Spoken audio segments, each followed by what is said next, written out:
Assalamualaikum warahmatullahi wabarakatuh.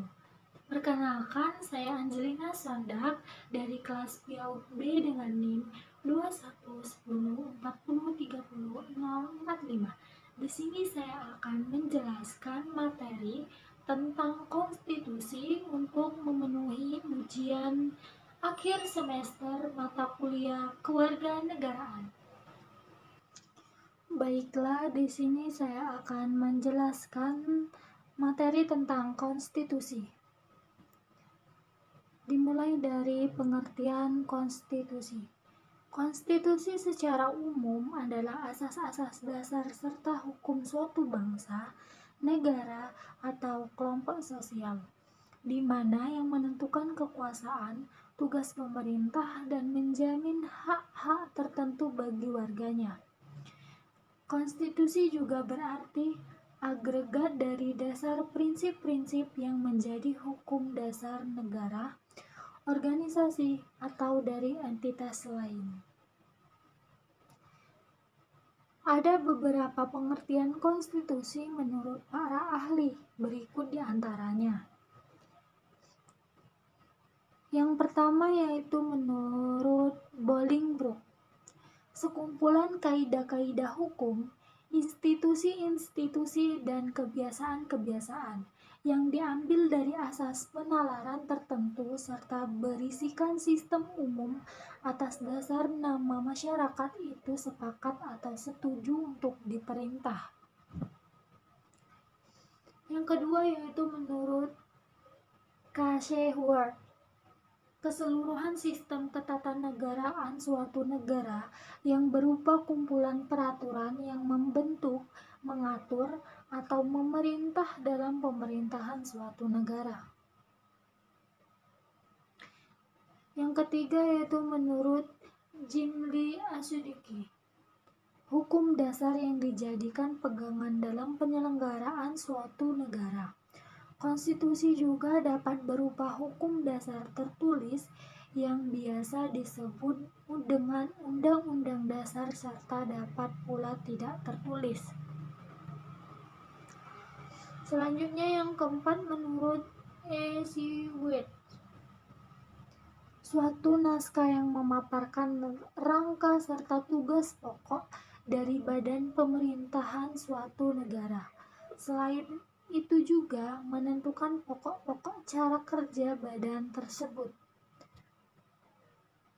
Dan yang kelima yaitu menurut Miriam Budiarjo, keseluruhan peraturan, baik tertulis maupun tidak tertulis, yang mengatur secara mengikat cara-cara bagaimana suatu pemerintah diselenggarakan dalam suatu negara atau suatu masyarakat.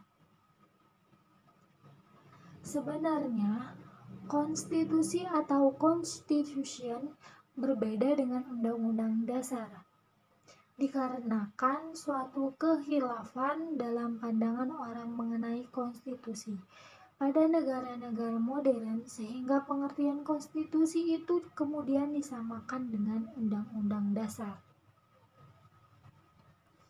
Secara umum terdapat dua macam konstitusi, yaitu yang pertama konstitusi tertulis dan yang kedua konstitusi tak tertulis. Hampir semua negara di dunia memiliki konstitusi tertulis atau undang-undang dasar, yang pada umumnya mengatur mengenai pembentukan, pembagian, wewenang, dan cara bekerja berbagai lembaga kenegaraan serta perlindungan hak asasi manusia. Negara yang dikategorikan sebagai negara yang tidak memiliki konstitusi tertulis adalah negara Inggris dan negara Kanada. Selanjutnya yaitu menurut pandangan Montesquieu, bahwa kekuasaan negara itu terbagi dalam 3 jenis kekuasaan yang harus dipisahkan secara ketat. Ketiga jenis kekuasaan itu adalah yang pertama, kekuasaan membuat peraturan perundangan atau legislatif, Yang kedua, kekuasaan melakukan peraturan perundangan atau eksekutif. Dan yang ketiga, kekuasaan hakim atau yudikatif.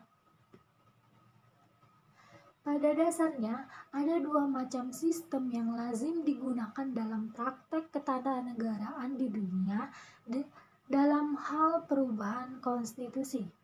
Sistem yang pertama adalah bahwa apabila suatu konstitusi diubah, maka yang akan berlaku adalah konstitusi yang berlaku secara keseluruhan atau penggantian konstitusi. Sistem ini dianut oleh hampir semua negara di dunia. Sistem yang kedua ialah bahwa apabila suatu konstitusi diubah, maka konstitusi yang asli tetap berlaku. Selanjutnya ada beberapa cara perubahan konstitusi. Yang pertama, revolusi. Yang kedua, perubahan arti dari kalimat yang tetap. Yang ketiga, perubahan formal.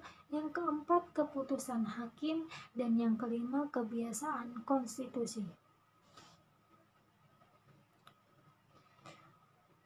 Adapun faktor yang mendorong perubahan tersebut.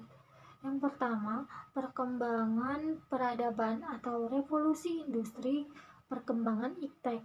Yang kedua yaitu perang. Yang ketiga, krisis ekonomi. Yang keempat, negara kesejahteraan. Dan yang kelima, pandangan masyarakat. Baik, itulah sedikit penjelasan dari saya. Apabila ada kata-kata yang salah, saya mohon maaf. Kepada Allah saya mohon ampun. Saya akhiri, wabillahi taufiq wal hidayah. Wassalamualaikum warahmatullahi wabarakatuh.